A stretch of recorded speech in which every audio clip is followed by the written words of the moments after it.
Est-ce que tu vois ça? Rien ne te choque. Arrête. Arrête. Arrête-moi ce massacre. Je te parle de la prise mixte. Pronation, supination. On arrête ça direct. On stoppe tout. Hyper répandu dans le fit game, la prise mixte, pronation et supination ne cesse de fleurir dans les salles de sport, autant pratiquée par les femmes que par les hommes. J'en vois énormément et pourtant, cette prise mixte est une erreur. Alors bien sûr, si tu as déjà pratiqué la prise mixte, tu as pu te rendre compte que elle aide énormément. Parce que lorsque l'on fait un exercice comme le deadlift par exemple, on est rapidement confronté aux facteurs limitants de force. Tes ischios sont plus forts que la force de tes bras et que de ta poigne.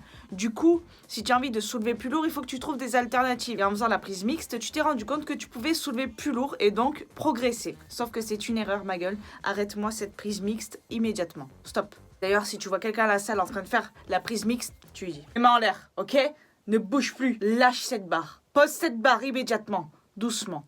On va y aller tranquille. » Tranquille. En effet, ce genre de prise mixte va induire un déséquilibre. Ce déséquilibre est absolument non négligeable parce qu'il va induire des blessures plus ou moins graves, puisque tu auras forcément tendance à compenser d'un côté plus qu'un autre et le mouvement n'est pas le même. Alors comment faire lorsque tu es confronté à ce facteur limitant? Je t'en avais parlé dans ma vidéo sur comment faire un squat bulgare pour contrer justement ce facteur limitant de force où tu vas manquer de poigne, où tu vas manquer de force dans les bras alors que tes jambes, elles, peuvent soulever beaucoup plus lourd. Alors il y a ce qu'on appelle les bandes et sangles de poignet qui t'aident à soulever plus lourd. Il faut que tu renforces ta poigne. Et il y a également ce qu'on appelle la prise crochet.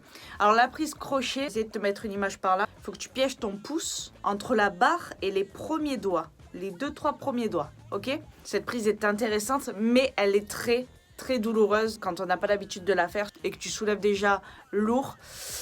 Tu vas souffrir. Tu peux tester, voir comment ça se passe. Mais c'est assez douloureux. Je mettrai encore en barre d'infos le lien de bande de poignet que tu peux utiliser, qui peuvent t'aider à soulever plus lourd. Mais sinon, la prise mixte, tu arrêtes. C'est dommage, tu vas te faire mal. C'est pas ce qu'on veut progresser. Pour progresser, tu as envie de soulever plus lourd. Donc pour pas être confronté à ce facteur limitant, arrête cette prise pronation et supination. Tu vas te blesser, tu vas te faire bobo. Renforce ta poigne, investis dans des bandes de poignet, ça coûte pas excessivement cher. Et puis tu pourras progresser tranquillement, sereinement, sans faire cette prise mixte qui, oui, t'aide à soulever plus lourd, certes, mais n'est pas optimal et risque de te blesser. Voilà pour cette vidéo, je vois énormément de prises mixtes à la salle, c'est très répandu. Je comprends parce qu'il y a même des personnes expérimentées qui la font, donc on prend exemple et on se rend compte que finalement c'est plus facile de soulever, mais ce n'est pas la bonne solution. Je te dis à bientôt dans une nouvelle vidéo, good vibes!